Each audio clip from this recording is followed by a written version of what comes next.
Look at all of these chocolate coins. Wouldn't it be great if this was real money?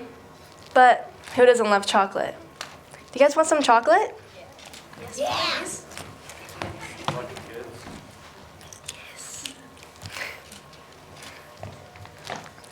Before I started my speech, these kids didn't have any chocolate money, much like the situation happening in our schools across the United States. But the kids in our schools don't have enough real money. Many schools don't have enough funding to cover all their expenses, or they're trying to figure out how to split a handful of chocolate coins among 500 students. Many students and schools don't have access to up-to-date STEM resources, highly qualified and well-paid teachers, and mental health counseling. And all of these issues stem from one root cause: underfunding. One of the biggest problems is the lack of proper technology, like computers, tablets, or the internet to support updated learning methods. Investments in EdTech are expected to balloon as high as $132 billion by 2032. However, even as the industry surges forward, there are many under-resourced communities where the infrastructure for technology simply just doesn't exist. In 2024, Congress also cut $500 million from the U.S. education budget. That leaves students without the access they need to technology too. Can you believe it? While the rest of the world is surging forward, we're taking away the tools that can help our students keep up. It's hard to accept the fact that even in 2024, students are still being held back because their schools can't afford the basic tools that are now deemed essential for learning. But it's not just the lack of technology. Many teachers, who are the people who shape our future, are left with non-competitive salaries and often end up looking for other jobs. Last year, there are over 55,000 K-12 teacher vacancies, which has led to a critical teacher shortage. That also led to a high student-to-teacher ratio. For example, my English class last year had more than 35 students crammed into a small classroom that was designed for only up to 30 students. They had to transfer some students out of the class, but the class size was still over the limit. So my teacher had to bring in a standing desk with tall stools shoved into the corner of the classroom. Luckily, I had a regular seat, but my classmates who had to sit back there found it more hard to focus in class. Unfortunately, teacher shortages can also lead to the teaching content based on standardized testing as opposed to a more comprehensive and engaging instruction a highly qualified teacher is trained to do. My math teacher highlighted this concern, sharing that in her years of teaching AP Calculus, she has always faced the dilemma of choosing whether to teach a real calculus class or to teach the AP Calculus test that we would take in May. While she truly wants to provide problem-solving skills and real-world application, she feels significant pressure from students and parents to ensure good performance on the AP test. And without the funding for proper training, teachers will continue to lack the skills and confidence they need to balance the curriculum so they can avoid teaching to the test. What's worse is that many students feel that the only thing that matters in school is the score they receive on a test. It's devastating to know that only 48% of schools say they can effectively provide mental health support to their students. That leaves 25 million students left navigating their own life's challenges without the support they deserve. But it's not just the lack of mental health counseling. As of August, there have been 133 school shootings, leaving 38 people dead and 81 others injured. Once a semester at my school, we practiced how to build a blockade, turn off all the lights, shut all the windows, and find where the best place to hide from an active shooter is.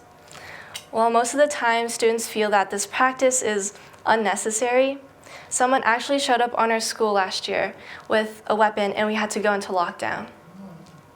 Luckily, the situation was dealt with quickly and no one got hurt, but students like me shouldn't have to sit through classrooms with the constant anxiety worrying whether our school might be next.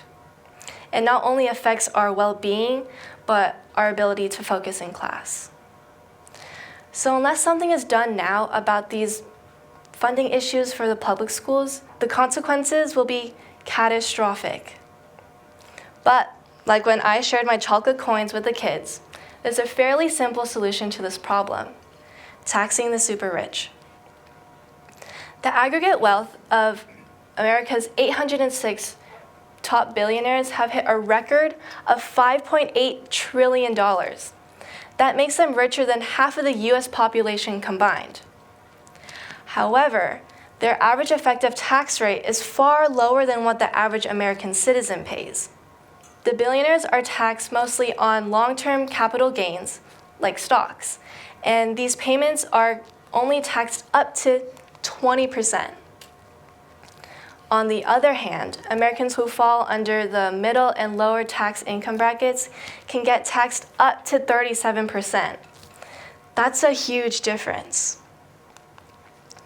A survey from Pew Research Center also shows that 83% of Americans think that big businesses and corporations don't pay enough in taxes. So here's my proposal: the EduBoost tax. Yes. What would happen if we could just tap in a small portion of these annual incomes from the super rich families? Now I'm talking really big numbers here. The top 1% of Americans have an annual income of $600,000. The top 0.1%, or 1/10%, have an annual income of $3 million. And the top 0.01%, or 1/100%, have an annual income of $32 million.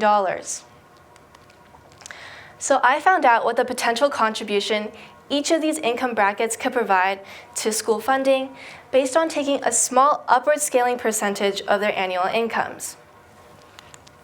For the 1% bracket, I tax 0.1% of their income to result in $600 per year. I multiplied that by the number of households in the tax bracket, and you result in $780 million a year. That's a lot of money. Let's use the same formula for the other ones.